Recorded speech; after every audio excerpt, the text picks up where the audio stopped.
Hello guys, ito po yung part 2 ng aming paglalakbay sa bayan ng Oslob, no?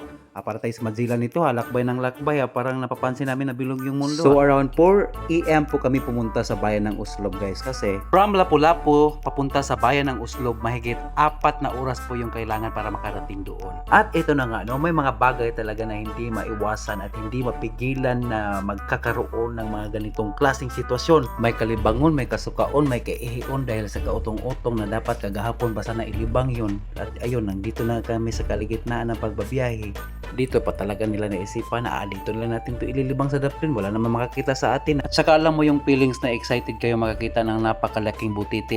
Butiti yung whale shark pala. Napakaganda ng daanan guys, no, papunta sa Oslob, kasi ayun po, malapit po lahat yan sa dagat. At nakarating na rin kami sa aming paroroonan. At baka nagtataka kayo kung bakit sumakay kami ng multicab, kasi sila pa yung mag-tour guide namin papunta doon sa whale shark na yon.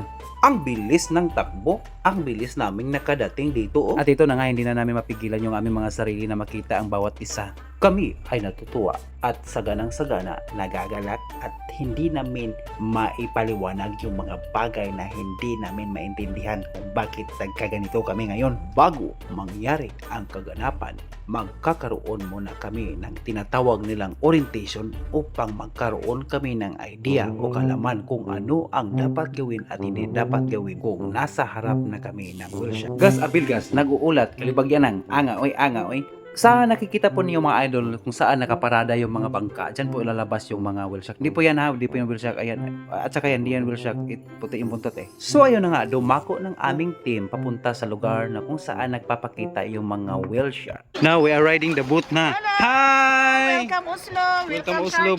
Lolo. Turo yun. Ano ni Dungo sa iya? Uy! Sige na, Bi. Habang minamasdan ko yung whale shark sa malayo, parang ang tingin ko lang sa kanya ay parang isang kalabaw na nagpatuna-tuna lang po sa basakan. Ayun guys, so napakalaki yung bibig niya. Parang kaya niyang pagsabayan lunukin yung 3 tao. At yun po lahat ang nangyari guys, na nakaranas na rin kami, nakakita na rin kami sa personal kung gaano kalaki yung whale shark.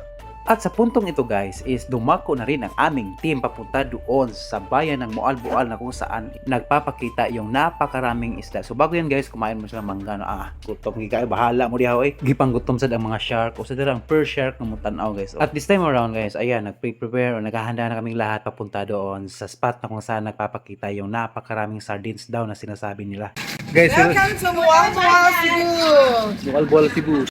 At ito na nga yung area guys, no, yung spot na kung saan nagpapakita yung mga sardines. Ayan, kung titingnan mo guys, ang babaw lang sa gilid, pag gumit na ka pala, napakalalim. Ayan po yung sirena namin, no. Ayan, so ayan po, napakalalim po niyan talaga guys. Ang ganda sana sa ilalim guys, so ayan po. Yung problema lang po is kailangan nyo po sumisid din na malalim upang makunan kayo ng napakagandang angulo. Kaso lang kapos tayo sa hininga. Ha sa mong bangag. Ito, sinubukan na rin namin kasi sabi nila, subuki ba? Subuki. Ayan, sumisid na yung isa naming kasama. Ayan po. At pagkatapos niyan guys, is sumisid na rin yung isa naming kasama. Ayan po guys. So tinutulak na siya ng taga-sisid guys. So ayan.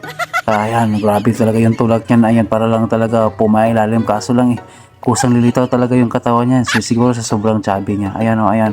Ayan lilitaw talaga siya guys. Ayan Ayan guys, pinipilit talaga niya yung sarili niya na sisisi ng malalim, kaso lang lilitaw talaga siya. Ayan.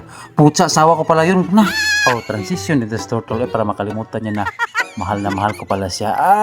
Kalimutan lang. At yun po yung karanasan namin guys, no, napakaraming isda at saka napakalalim ng dagat pala sa totoong buhay. At sa oras na to is masasaksihan po natin kung gaano ka-in love si Jezebel kay Michael. Michael, kinasukat na kitang tigil kay Kuyaw ang gibati. Ginong. Lala! Paminaw ba? Mahal mo siya dili. Mahal mo siya dili. Ay, natugani ko ba? Usa kang gagawin kay masig asa niya. Wala na tayo pag-asa ni. Ano sa pagkasabi? Mahal mo siya dili. Mahal ang boys. Ang boys. Mahal mo Michael. Michael ba? Tugani ko ba? Tugani ko. Drive na Bantay lang. lang. Sige ko nung Hilom mo ni siya. Michael ba? Mahal mo siya Michael. grabe ka. Maan Michael, lang. imong ko eh. Grabe, Ako chance, girl.